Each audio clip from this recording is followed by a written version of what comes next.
2023 FIA Formula 3 season is here, with new locations, new faces, and some of the best wheel-to-wheel racing from the sport's hottest young talents. Names like Bottas, Ocon, Leclerc, Russell are all former third-tier champions, and this is the series that can kickstart a career on the road to F1. For the first time, F3 is heading to Monaco, with 30 racers sprinting around the famous streets on the toughest tracks of them all. I'm really excited to be actually hitting Monaco in the FIA3. I've been in the city several times, but I've never been driving around the track. Yeah, in Monaco, it's really amazing when you are in the car. The wall is really close. You try to find the limit. Every corner is coming fast, so it's really amazing. And they'll be racing in Melbourne for the first time, in a 20-race calendar featuring some of the world's finest racetracks, including Imola, Silverstone, Spa-Francorchamps, and the September season finale at Monza in Italy.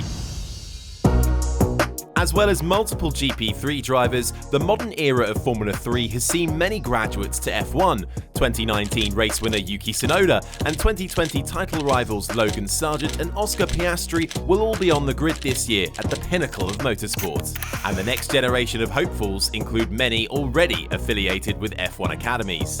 In fact, reigning champions Prema Racing have 3 drivers from 3 different outfits. Estonian racer Paul Aron is part of the Mercedes Junior team, while his teammate and Formula Regional European champion Dino Beganovic is part of the Ferrari Driver Academy, and Zach O'Sullivan in the third car is associated with Williams, who are also backing rookie Oliver Gray and new recruit Franco Colapinto. To be part of Williams, it's just amazing. It's a dream come true. I've been fighting for so many years to be in this position. It's a step closer to Formula 1, and it's just awesome. So many sacrifices behind so many years.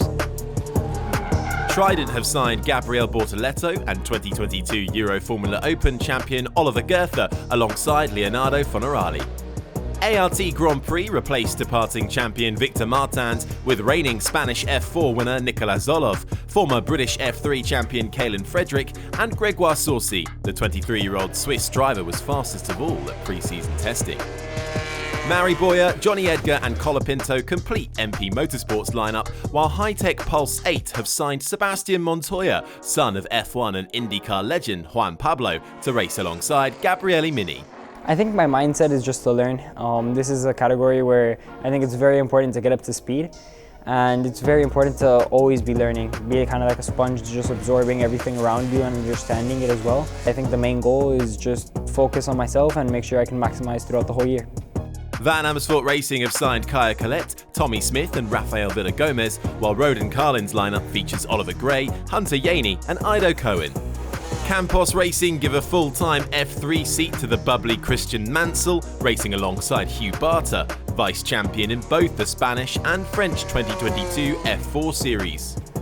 Their lineup is completed by Mansell's close friend and runner-up in last year's Formula Regional Asian Championship, Josep Maria Marti.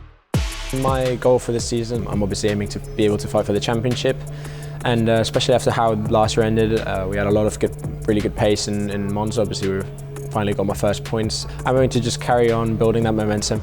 Yenza Motorsport fields 3 rookies in a high-stakes strategy, running with Alex Garcia, Nikita Bedrin and Taylor Barnard. And German outfit PHM Racing join the grid in a partnership with Charouz and welcome back Sophia Flörsch, the only woman on the grid, alongside Roberto Faria and Piotr Wisnicki.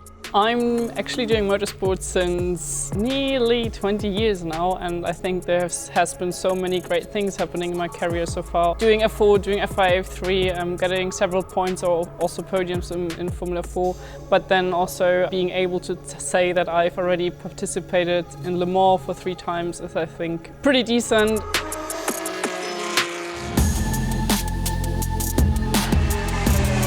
Designed to be the ultimate overtaking machine, the FIA Formula 3 car was born for racing. The Dallara chassis is powered by a 6-cylinder 3.4-litre engine with top speeds of 300 kilometers an hour. The racing is always super close and action-packed, with the spec cars meaning it's drivers that make the difference, and only the very best of the best make it to the top. The action takes place over 3 days each weekend, with Friday offering a 45-minute free practice session followed by a crucial 30 minutes of qualifying, where the pole sitter is awarded 2 bonus points. Saturdays are for sprint races. The grid is determined by reversing the top 12 from qualifying, with the winner collecting 10 points. I think the best thing about sprint races is the fact that the grid gets mixed up, and with that there's a lot of new faces in the front of the field and it mixes up the racing.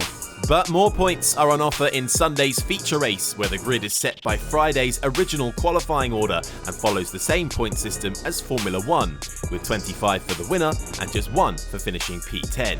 And there's an additional point on offer for the fastest lap in each race, so long as the driver setting it finishes inside the top 10. For the F3 Championship, I think if you don't qualify in the top 12, your race weekend is basically over. So after Friday, if you're not in the top 12, it will be a tough weekend for you.